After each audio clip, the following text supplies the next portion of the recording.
기자추 만지영입니다. 배우 이선균 씨가 세상을 떠난 지 어느덧 보름 가까이 돼가고 있습니다. 지난 12월 27일 눈을 감고 29일 영면에 들었습니다.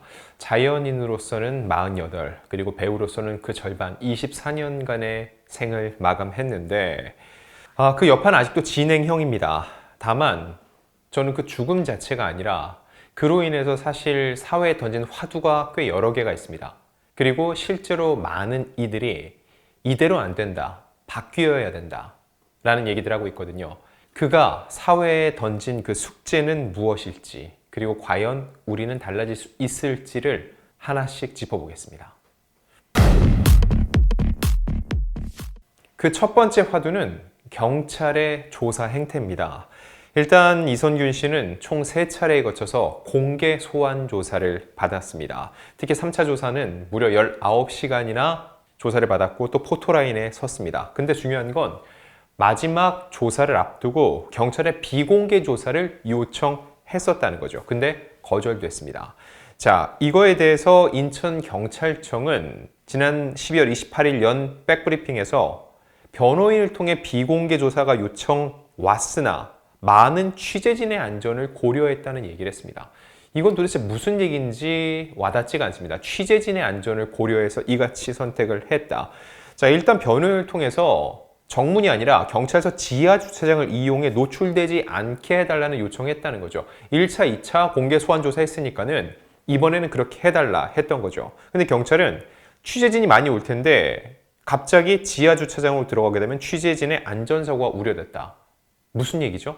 취재진이 지하 주차장으로 우르르 들어가면서 그렇게 되면서 사고가 날 수 있었다. 이걸 얘기하는 걸까요? 그럼 미리 오늘은 공개 포토라인이 없을 것이다. 곧바로 조사실로 들어갈 것이다. 얘기를 하면 되는 거 아닐까요? 그래서 와닿지가 않는다는 겁니다. 또 모양새가 좋지 않으니 1, 2차 조사 때처럼 출석하도록 요청했고 변호인도 알았다고 답변을 했다. 정문을 통해 현관으로 들어와도 언론 인터뷰에 응하지 않는 듯 본인이 선택할 수 있는 상황이었다. 자, 본인의 선택이라고 얘기하셨는데 정문으로 들어가고 나오면서 취재진의 얘기에 답변하지 않는다. 그럼 또 어떤 기사가 나올까요? 묵묵부답, 그리고 답변 회피, 이런 식의 기사가 나오지 않을까요? 그리고 중요한 거, 변호인이 알았다라고 답변했다고 했는데 과연 변호인이 수긍했냐는 겁니다.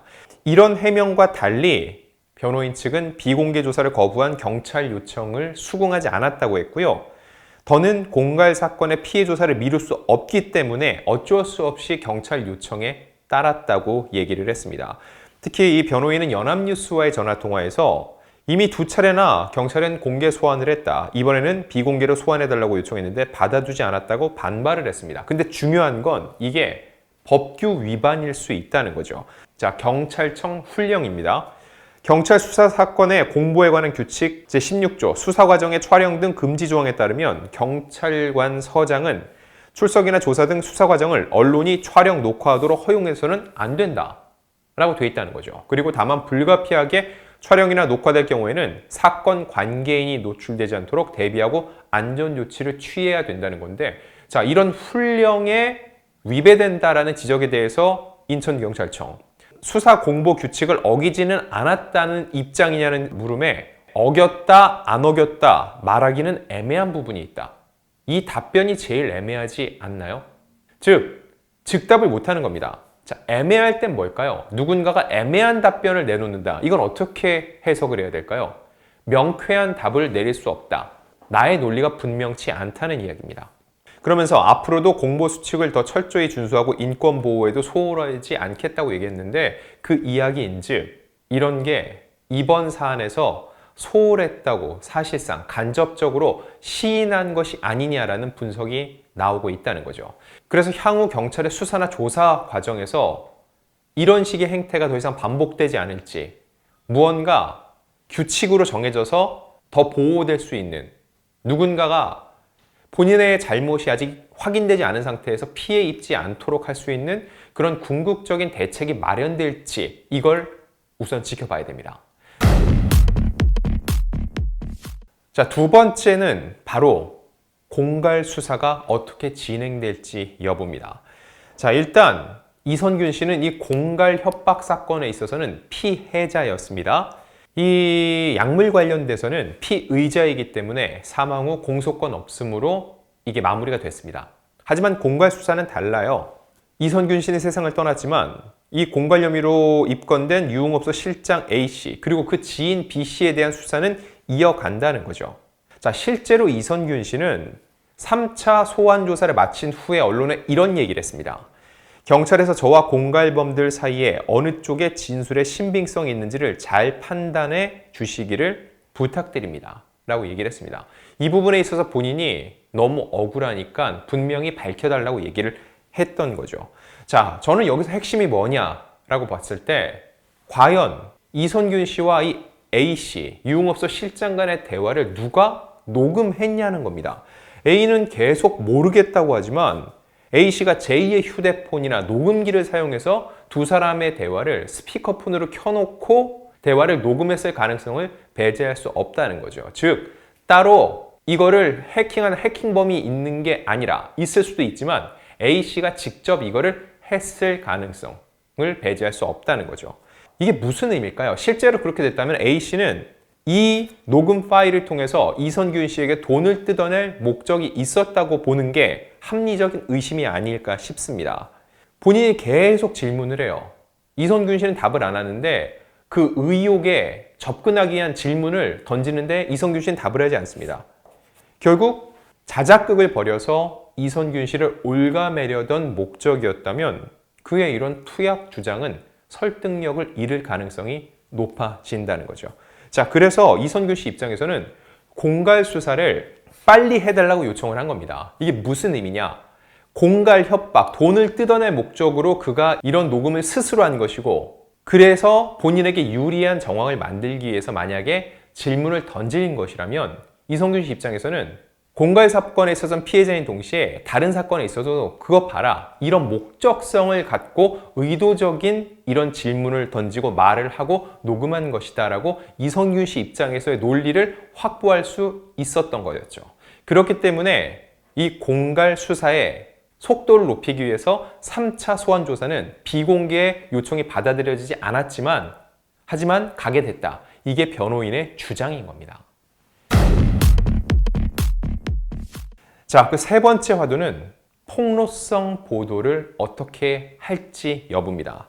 자, 저는 KBS 보도가 대표적이었다고 봅니다.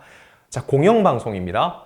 이런 공영방송에서 두 사람의 혐의를 직접적으로 입증할 수 있는 본질에 충실한 보도였다고 저는 생각하지 않습니다. 그보다는 사생활에 가까운 내용을 그대로 노출하는 것이 아니냐라는 생각이 드는데 이 KBS를 상대로 해서 방송통신심의위원회에 징계민원이 접수가 됐거든요. 그런데 약 한 달 전 KBS가 내놓은 해명이 있었다는데 여기에도 관심이 쏠리고 있습니다. 이미 한 달여 전 이 보도에 대한 문제를 인식하고 해명을 했다는 건데 지난 12월 10일 방송된 KBS TV 비평 시청자 데스크입니다. 여기에서 이 극동대 김영일 교수는 아직 혐의를 입증할 만한 직접 증거를 찾지 못한 상태에서 사실 여부가 확인되지 않은 피의자의 진술 내용이 경찰 외부로 유출이 됐고 또 이를 토대로 추측성 보도라는 것은 결코 바람직하지 않다면서 시청자의 알 권리도 중요하지만 보도 당사자가 부당한 피해를 받지 않도록 주의할 필요가 있다고 지적을 했습니다. 자, 이거에 대해서 KBS 이 보도팀, 보도본부 사회부 팀장의 입장도 나왔습니다. 그 내용을 보면 경찰 수사가 답보 상태에 머물고 있는 상황에서 유명 배우 연예인의 투약 정황에 대한 추가 취재가 이루어져서 단독 보도를 하게 됐다면서 해당 사안은 공중보건과 사회 질서에 큰 영향을 끼치는 중대 범죄라는 점, 그리고 유명 연예인이 연루돼 사회적 관심이 큰 사안이라는 점에서 언론이 실체를 규명할 필요성이 컸다고 판단했다고 설명을 했거든요. 자, 이어서 또 이야기 들어보면 이 과정에서 최종 기사화된 해당 보도는 사건 연루 당사자와 경찰, 해당 연예인 등의 입장과 반론을 최대한 취재하고 각 당사자들의 입장을 균형 있게 비교해 내용이 구성됐다. 이 과정에서 경찰 수사의 난맥상, 해당 연예인의 반론도 충실히 포함됐다고 해명했습니다.